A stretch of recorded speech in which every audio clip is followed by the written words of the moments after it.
জেলাকে চিনতেন, এখানে ভালো সবজি পাওয়া যায়। উত্তর দিনাজপুর জেলায় মানুষ জানতেন যে এটা তেভাগা আন্দোলনের মাটি। এই অঞ্চলের কৃষক, আমাদের আগের প্রজন্মের কৃষকরা লড়াই করে নিজেদের অধিকার কামিয়েছিলেন, তৈরি করেছিলেন এমন লড়াই, যে লড়াই পরবর্তী প্রজন্ম ওই তেভাগা আন্দোলন, কৃষকের দাবির লড়াই আজকে গোটা দিল্লির মানুষ অব্দি জানছে যে কিভাবে কালা কানুন বাতিল করার জন্য কৃষকেরা লড়াই করেন গোটা দেশে দিল্লিতে। সেই লড়াইয়ের উৎসস্থল, প্রেরণা ছিল ওই তেভাগা আন্দোলন।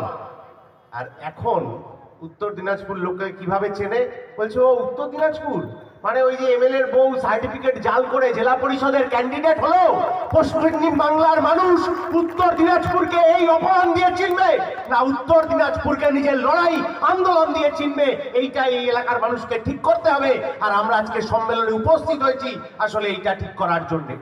এই যে মাঠে দাঁড়িয়ে সভা হচ্ছে, এই মাঠে দাঁড়িয়ে আগের সভা হয়েছে যেখানে আমাদের বাড়ির মেয়েটা নির্যাতনের বিরুদ্ধে আমরা লড়াই করতে এসেছি।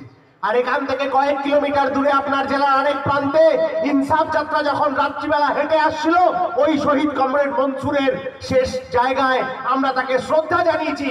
কারণ এই মনসুর বা আমার বাড়ির এই মেয়েটা, ও আমার ভাই হোক বা বোন হোক, এরা এই উত্তর দিনাজপুরের অল্প বয়স্ক ছেলে মেয়ে যারা আসলে নিজের অধিকার রক্ষার লড়াইতে গেছিল, যারা নিজের জন্য বাড়ি গাড়ি করতে চায়নি, যারা একটু দুবেলা দুমুঠো পেটে ভাত, মাথার উপর একটা ছাদ, হাতে একটা স্থায়ী কাজ চেয়েছিল। কি অবস্থা আজকে, কি অবস্থা আজকে চোপড়ার, ডালখোলার, কালিয়াগঞ্জের, রায়গঞ্জের। হাওড়ার ট্রেনগুলো দেখুন, দক্ষিণ ভারতের ট্রেনগুলো দেখুন, জেনারেল কামরাগুলোতে হাজার হাজার লোককে ঠেলে ঠেলে ঢুকিয়ে দক্ষিণ ভারতে, পশ্চিম ভারতে পাঠিয়ে দেওয়া হচ্ছে। তৃণমূল বিজেপির নেতারা সেইটা নিয়ে কোনো কথা না বলে মানুষ ভাগের রাজনীতি করছে। কে সংখ্যাগুরু, কে সংখ্যালঘু, কার কোন ধর্ম, কার কোন জাত, কার কোন খাবার। আজকে রাত্রিবেলা হাওড়া যাওয়ার ট্রেনে করে যে ছেলেটার, যে মেয়েটা বড় বড় বাক্স প্যাটরা নিয়ে চেন্নাইতে, কেরালাতে, তামিলনাড়ুতে, মুম্বাইতে যাওয়ার ট্রেন ধরবে, আপনি তার মধ্যে ধর্ম জাত খুঁজে পাবেন তো? কালকে সকালবেলায় কালিয়াগঞ্জের বাজারে ফুলকপি কিনতে, শিম কিনতে, বেগুন কিনতে যে সাধারণ মানুষ যাবেন, দোকানদার কি তাকে ধর্ম জাত দেখে ফুলকপি, বেগুন, শিমের দাম বলবে? না।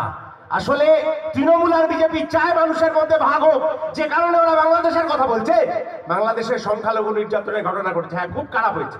বামপন্থীরা 2024 সালের আগস্ট মাস থেকে যখন আরজিকরের এই লড়াই চলছে, সেই আরজিকরের লড়াইয়ের পাশাপাশি বামপন্থীরা তখন থেকে সোচ্চার হয়েছে বাংলাদেশে সংখ্যালঘু নির্যাতন করা চলবে না। বিজেপি তৃণমূলের কোন নেতাকে আপনি আগস্ট মাসে বলতে শুনেছিলেন বাংলাদেশে ঘটনা ঘটেছে? না। আচ্ছা, বাংলাদেশে সংখ্যালঘু নির্যাতন খুব খারাপ, বামপন্থীরা তার বিরুদ্ধে কথা বলেছে, মিছিল করেছে, প্রতিবাদ জানিয়েছে, বিজেপি তৃণমূলও করছে। আচ্ছা, ভারতবর্ষের মধ্যে সেখানে সংখ্যালঘু নির্যাতন নিয়ে বিজেপি তৃণমূল কিছু বলছে না কেন? নাজিব একটা জলজান্ত ছেলে গায়েব হয়ে গেল ভারতবর্ষের মানচিত্র থেকে, বেঁচে আছে না মারা গেছে তার পরিবারের লোক জানে না। এই নাজিব তো ভারতবর্ষের একজন সন্তান, আমার আপনার বাড়ির ছেলেটার মতো, তাকে খুঁজে পাওয়া যাচ্ছে না। দেশের সরকার